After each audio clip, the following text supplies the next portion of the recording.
Second condition के लिए कुछ अपवाद हैं जो हम इस प्रकार देखेंगे। वे ये कैटेगरी वाले इंडिविजुअल रेजिडेंट तभी कहलाए जाएंगे अगर वह 182 दिन बार 182 दिन या उससे अधिक भारत में रहते हैं। इनके लिए अगर कोई व्यक्ति पहली कंडीशन को पूरा नहीं करता है और दूसरी कंडीशन को पूरा करता है और वह नीचे दिए गए इन व्यक्तियों में से है तो वह व्यक्ति अनिवासी कहलाया जाएगा। मतलब इन व्यक्ति के लिए कंडीशन ये रहेगी कि वह भारत में 182 दिन प्रीवियस ईयर में रहना चाहिए। सेकंड वाली कंडीशन मान्य नहीं होगी।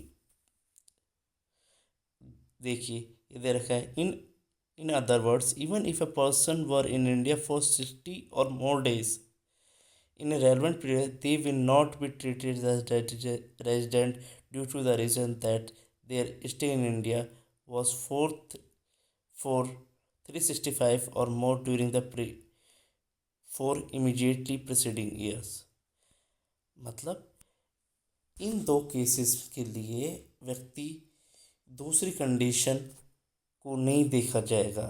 इट मीन्स पहला, कोई भी भारतीय सिटीजन वह इंडिया छोड़ के जाता है प्रीवियस ईयर में एक शिप के मेंबर के तौर पे या फिर किसी रोजगार के लिए इंडिया से बाहर जाता है, ऐसे व्यक्ति के लिए पहली कंडीशन फुलफिल होना चाहिए, दूसरी कंडीशन नहीं देखी जाएगी। मतलब कोई भी व्यक्ति, जैसे नेवी के लोग हैं, ये शिप के साथ जाते हैं तो इनको भारत में 182 दिन या उससे अधिक रहना पड़ेगा, वरना वह भारत का निवासी नहीं कहलाया जाएगा। या फिर कोई व्यक्ति जॉब के लिए इंडिया से बाहर गया है, वह व्यक्ति भी इंडिया में 182 दिन रहेंगे। उसके लिए सिर्फ फर्स्ट कंडीशन जो बेसिक कंडीशंस थी ये दो, इनमें ये फर्स्ट वाली कंडीशन फुलफिल करनी पड़ेगी। दूसरा है इंडियन सिटीजन या person of Indian origin who being outside India comes to visit in India during the period. Bharat का कोई नागरिक या फिर भारत का मूल जो बाहर रहता है, इंडिया आता है, उस व्यक्ति को भी उस प्रीवियस ईयर में कम से कम 182 दिन रहना पड़ेगा। उसके लिए वह ये दूसरी कंडीशन नहीं देखी जाएगा। अगर वह दूसरी कंडीशन को पूरा करता है और फर्स्ट को नहीं करता है तो वह अनिवासी कहलाया जाएगा।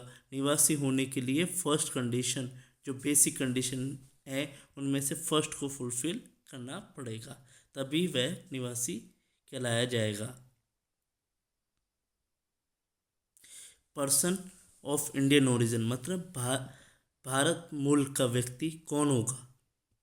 भारत मूल का उसको कहेंगे यदि कोई व्यक्ति खुद या उसके माता पिता या दादा दादी या नाना नानी में से कोई भी अविभाजित भारत में पैदा हुआ हो तो वह व्यक्ति भारत मूल का माना जाता है। मतलब पर्सन ऑफ इंडियन ओरिजिन मतलब किसी के भी दादा दादी नाना नानी माता पिता या खुद में से कोई भी अगर भारत के डिवाइड होने से पहले हुआ है किसी का भी जन्म तो वह भारत का मूल माना जाएगा।